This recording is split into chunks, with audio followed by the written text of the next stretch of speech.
आज हम लोग इलेक्ट्रिसिटी का very interesting topic drift velocity discuss करेंगे। क्या आपने कभी सोचा है कि जब हम कंडक्टर को बैटरी से कनेक्ट करते हैं तो कंडक्टर के इनसाइड इलेक्ट्रॉन का फ्लो कैसा होता है, इलेक्ट्रॉन का मोशन कैसा होता है? चलिए हम डिस्कस करते हैं। जैसा कि हम जानते हैं कि कंडक्टर के इनसाइड इलेक्ट्रॉन का मूवमेंट रैंडम होता है जब हम कंडक्टर को कोई पावर सोर्स से कनेक्ट नहीं करते हैं due to the thermal energy.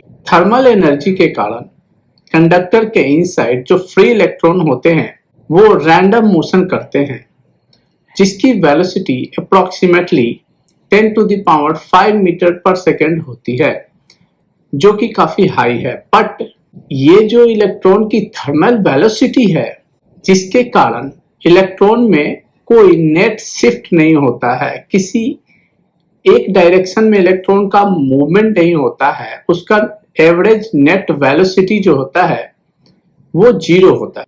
तो ये तो कंडीशन हो गया कि जब कंडक्टर कनेक्टेड नहीं है तब इलेक्ट्रॉन का मूवमेंट कैसा होता है।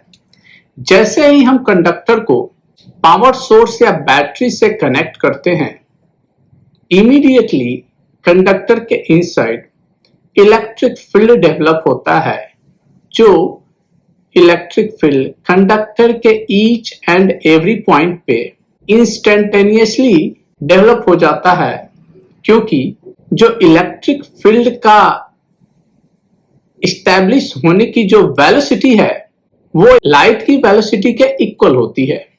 मींस कि इलेक्ट्रिक फील्ड जो कंडक्टर में डेवलप होगा वो ईच एंड एवरी पॉइंट पे जो है सेम होगा और ये सडनली इंस्टेंटेनियसली डेवलप हो जाएगा। ठीक है, जैसे ही इलेक्ट्रिक फील्ड डेवलप हुआ कंडक्टर में तो जो इलेक्ट्रॉन का मूवमेंट था, रैंडम मोशन इलेक्ट्रॉन कर रहा था already due to the thermal energy. उस रैंडम मोशन में इलेक्ट्रॉन जो है आयंस से कॉलिजन कर रहा था। बट जब हम इलेक्ट्रिक फील्ड अप्लाई करेंगे, electric field due to the battery जो कि डेवलप होगा इनसाइड द कंडक्टर, उसके कारण इलेक्ट्रॉन में नेट शिफ्ट होता है। चलिए हम समझते हैं कि इलेक्ट्रिक फील्ड अप्लाई होने के बाद कंडक्टर के इनसाइड इलेक्ट्रॉन का मूवमेंट कैसा होता है एंड हम ड्रिफ्ट वेलोसिटी किसे कह सकते हैं। इस पिक्चर में हम एक इलेक्ट्रॉन पे फोकस करते हैं। यहाँ पे एक इलेक्ट्रॉन है एंड यहाँ पे जो है आयंस बने हुए हैं जिससे इलेक्ट्रॉन कॉलिजन करेगा due to the movement. Okay, जब ये मूव करेगा इनसाइड द कंडक्टर तो कॉलिजन करेगा। यहाँ पे दो लाइंस बने हुए हैं। ये जो डार्क लाइन है, डार्क ब्लैक लाइन, वो इंडिकेट कर रहा है कि जब इलेक्ट्रिक फील्ड डेवलप नहीं था इनसाइड द कंडक्टर तब इलेक्ट्रॉन का मूवमेंट जो है इस पाथ पे था। जैसे ही हमने इलेक्ट्रिक फील्ड अप्लाई किया, जब इलेक्ट्रिक फील्ड अप्लाई नहीं किया था उस केस में इलेक्ट्रॉन का मूवमेंट ये है। ये इलेक्ट्रॉन इस कैटायन से यहाँ पे कॉलिजन किया, उसके बाद कॉलिजन के बाद इस पाथ पे गया, फिर यहाँ पे आया, यहाँ से कॉलिजन किया और फाइनल यहाँ पे आ गया। ठीक है, ये जो है कंटिन्यूअसली चलता रहेगा because of the random motion of the electron. और इलेक्ट्रॉन का ये जो मोशन है, ये जो शिफ्ट है, यहाँ से यहाँ तक गया था electron without the electric field, इसमें इलेक्ट्रॉन का net shift with the time change नहीं होता है। इलेक्ट्रॉन इसी एरिया में मूव करता है, इसका नेट शिफ्ट वन डायरेक्शन में नहीं होता। ठीक है, जैसे ही हमने इलेक्ट्रिक फील्ड अप्लाई किया, चूंकि inside the conductor electric field इस डायरेक्शन में अप्लाई किया। ठीक है, इलेक्ट्रिक फील्ड इस डायरेक्शन में अप्लाई किया, पावर सोर्स से जैसे कनेक्ट कर दिया हमने, तो यहाँ पे जैसे ही हमने बैटरी को कनेक्ट किया इलेक्ट्रिक फील्ड डेवलप हुआ। तो इलेक्ट्रिक फील्ड डेवलप होने के कारण इलेक्ट्रॉन पे फोर्स लगेगा due to the electric field, जिस फोर्स की वैल्यू होगी F is equal to E charge on the electron, and E is capital E indicates the electric field. This is the electric field and this is the charge on the electron.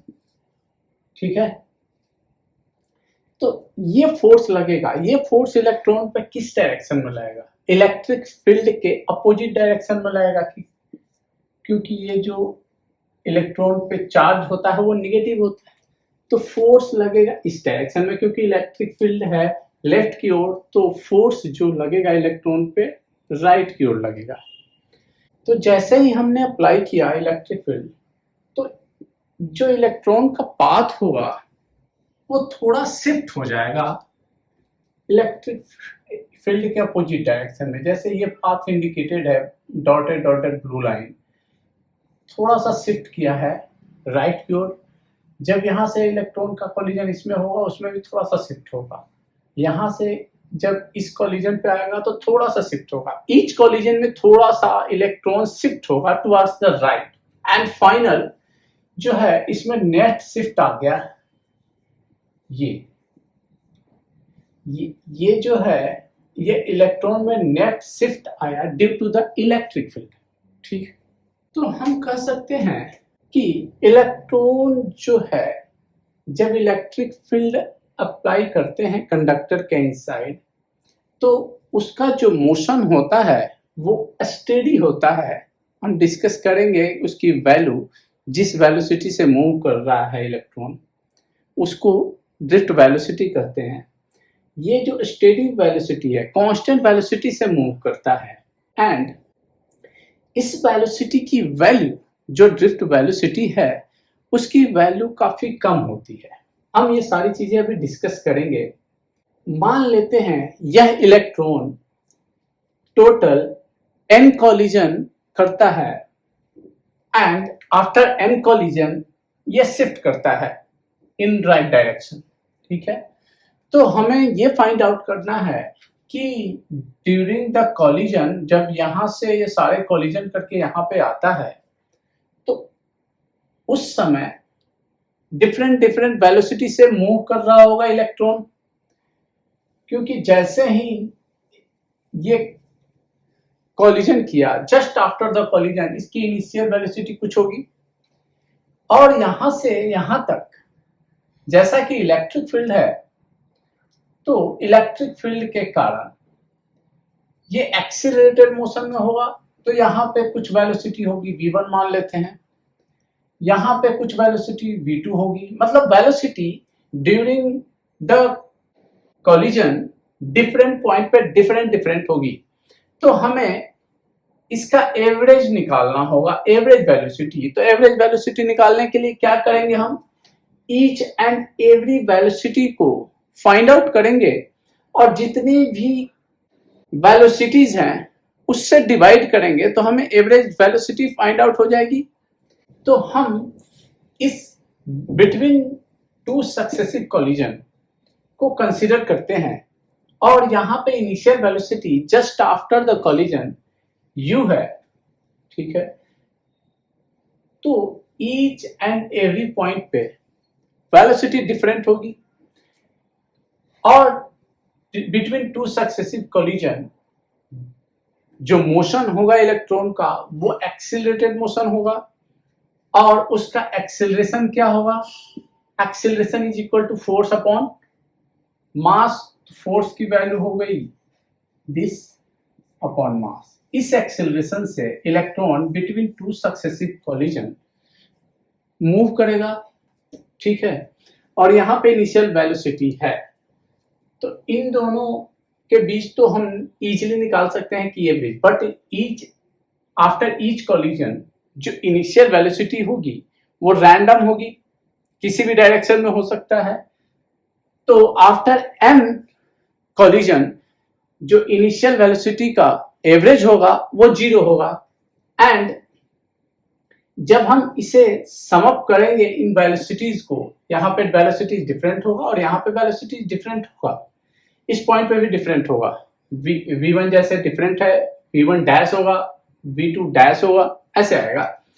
तो हम किसी भी point की velocity को लिख सकते हैं ना u प्लस at, ये तो होता है, ठीक है। और ड्रिफ्ट वेलोसिटी का डेफिनेशन है, ड्रिफ्ट वेलोसिटी का डेफिनेशन क्या है? Average velocity, average velocity of electron. तो एवरेज वेलोसिटी ऑफ इलेक्ट्रॉन हम कैसे फाइंड आउट करेंगे? एवरेज वेलोसिटी फाइंड आउट करने के लिए हम ऐसा लिख सकते हैं, जो भी वेलोसिटी है इलेक्ट्रॉन का, v average velocity divided by n, क्योंकि n टाइम्स कोलिजन किया है उसने, ठीक है। n टाइम्स कोलिजन किया है, after n times collision each time जो वेलोसिटी होगी वो डिफरेंट होगी। अब हम v को लिख सकते हैं यहां से, v is equal to u plus at, इसका summation divided by n, and यहां से जो है u, इसको सेपरेट किया हमने, summation of u divided by n plus summation of at divided by n। यहां से average of initial random velocity 0 होगा, because initial random velocity almost equal होता है एंड किसी भी डायरेक्शन में हो सकता है, इस रीजन से इसका एवरेज वेलोसिटी 0 होगा। एंड जब हम यहां से a को बाहर निकालेंगे, क्योंकि कांस्टेंट है, तो a की वैल्यू हो गई small e capital E upon m। And time, time क्या इंडिकेट कर रहा है? टाइम इंडिकेट कर रहा है कि टोटल टाइम, nth कोलिजन में इलेक्ट्रॉन को टोटल टाइम कितना लगा, this indicates the total time.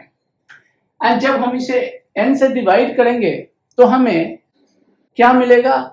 हमें मिलेगा the time between two successive collision, okay. And इसे हम टाउ से इंडिकेट करते हैं।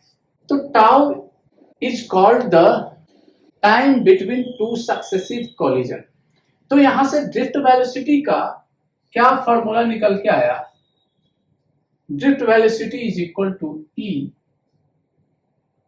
Capital E on m into tau. This is the formula for the drift velocity. ये ड्रिफ्ट वेलोसिटी का जो फॉर्मूला आया है, जब इसमें हम इसकी वैल्यू रखते हैं तो ड्रिफ्ट वेलोसिटी की वैल्यू जो आती है वेरी वेरी स्मॉल आती है, आप कैलकुलेट करके देख सकते हैं। जैसा कि ड्रिफ्ट वेलोसिटी की वैल्यू काफी स्मॉल होती है, लेकिन मेरा क्वेश्चन ये है कि जैसे ही हम स्विच को ऑन करते हैं तो करंट इंस्टेंटेनियसली कैसे एस्टैब्लिश्ड हो जाता है, क्योंकि जैसे ही हम स्विच ऑन करते हैं लाइट ऑन हो जाता है, फैन चलने लगता है, जबकि ड्रिफ्ट वेलोसिटी काफी कम है। आप इस क्वेश्चन का आंसर कमेंट बॉक्स में दे सकते हैं। Enjoy the physics and see you in the next video.